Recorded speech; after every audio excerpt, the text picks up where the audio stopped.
Hello and welcome back to Global with me, Matthew Amreliwala. Now, the fallout is continuing from last month's extraordinary football match between Serbia and Albania, which was abandoned after a flag depicting so-called Greater Albania, an area covering all parts of the Balkans where ethnic Albanians live, was flown over the pitch by a remote-controlled drone. Now, you may remember that sparked a brawl on the pitch and ended with the Albanian players running for the tunnel as the home fans attacked them. It remains unclear who was responsible for that stunt, and the incident forced a visit by the Albanian Prime Minister to Belgrade, the first for nearly 70 years to be postponed. But with me here in the studio is Ministrit Bushati, the Albanian Foreign Minister, who's in London for trade meetings with the UK government. Thank you so much for being with us here on Global. One local journalist described that night as one small, stupid stunt making an explosion.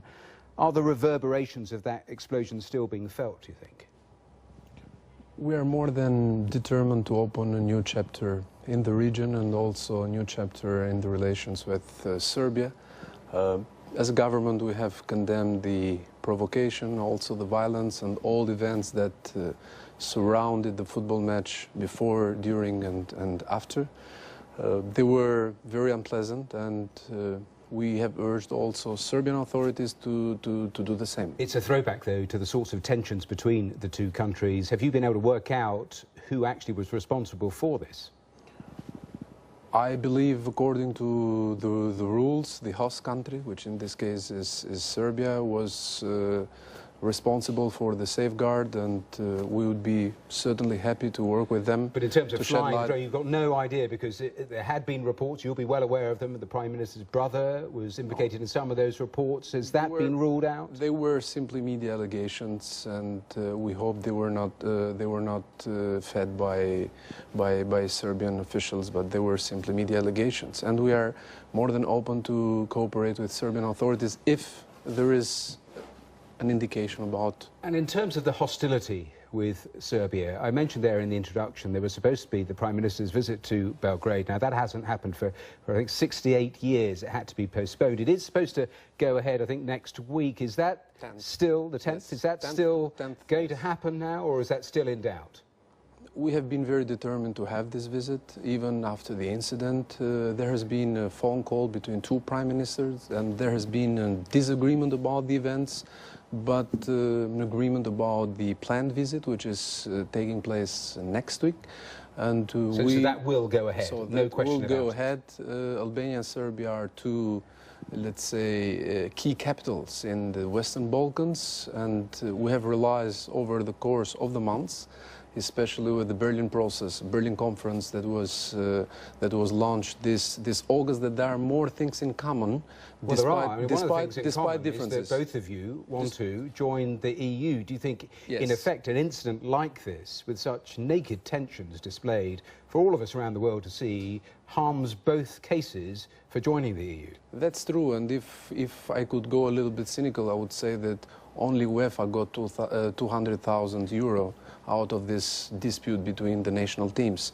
So in a way or another, this is a good lesson for both countries to work together, to narrow down, let's say, differences, to work together for concrete projects and to advance in the EU accession process. Do you believe in the Greater Albania? You talk about narrowing the differences. When I speak about narrowing differences, I have in mind the fact that Albania is a candidate country for EU membership, Serbia too. Albania is a NATO member state country. Albania has fully aligned its foreign policy position and stances with that of EU and US, especially in times of international crisis, which unfortunately is not the case of Serbia. And would like to, let's say, smooth the differences. There are still. 2020 is when you want to join the EU. You'll have been watching events of the last few days about this whole discussion, this row about the freedom of movement, with what the UK Prime Minister David Cameron has been talking about. If you were to join in 2020, would Albania have, would you be able to accept any restrictions on the freedom of movement if you joined the EU? I think there is no question mark whether Albania will join EU, whether Balkans will join EU.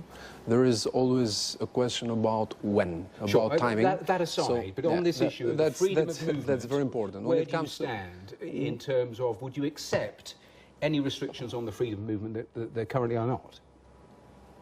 The practice of enlargement rounds has taught us that it takes two to tango, and there is a negotiation process, and there are some restrictions imposed by EU member states, and we have seen this has happened also in previous enlargement rounds. So I but think that's the point, this might be enlargement say that if you accept some of the poorer countries in Europe, all you do is create a pull factor, and it is inevitable that many people will go from the poorer countries to the richer countries. Is that not inevitable?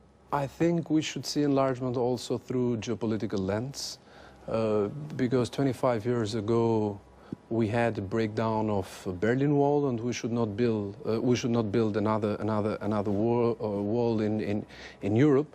And especially nowadays, where Balkans and Europe is facing together a geopolitical challenge. So they need to work together. Just a final, we're almost out of time. Basically a threat coming from east and also the south. Let me ask you very, very quickly, because we're out of time. For those who don't want the freedom of movement, should they leave the EU, or are they right to just say, let's try to change the rules? I believe EU is a consensus-driven club, and I think it's much better to adjust country needs in accordance with today's reality rather than getting out of the club. The consensus should hold. Foreign Minister, we've run out of time, but thanks for being with us here on the programme.